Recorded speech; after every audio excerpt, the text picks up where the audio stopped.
Violence against women was and is a sad companion in the shadows of war.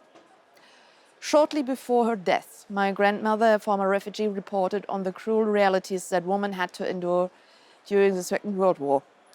Decades of silence characterized these women, as they were often confronted with ignorance and recrimination. Silence became the norm. On 7th of October, this horrific pattern was repeated in Israel, when more than 200 people, including many women and girls, were abducted, humiliated and murdered by Hamas. Those who believed in peace and coexistence were brutally disappointed. Women who cultivated friendships with Arab neighbours became victims of unspeakable atrocities. Some managed to escape, but their accounts of torture and rape are shocking. If the remaining 14 female hostages are released, they could return pregnant or with children. Never again must we remain silent.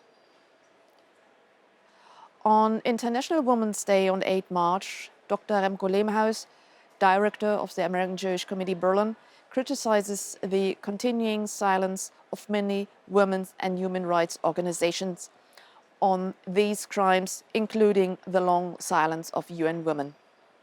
Women around the world take to the streets on 8 March to draw attention to their rights and the continuing gender discrimination to be loud. But since the Hamas attack on 7th of October 2023, there are doubts as to whether the consensus against misogynist violence also applies when the victims are Israeli or Jewish women. Video footage documents the horrifying acts against women like Shani Luke and Naama Levi. It is appalling that some organizations reacted late or not at all. Anti-Semitism is evident here, where gender-specific crimes committed by Hamas are not clearly condemned. Jewish women worldwide feel betrayed and abandoned. The hashtag MeTooUnlessYouAreAJew makes this clear. It is a betrayal of the victims of Hamas and of women worldwide who experience sexualized violence.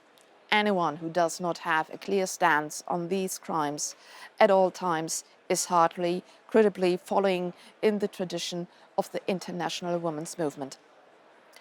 Let us fight together for a world in which women everywhere are free and safe.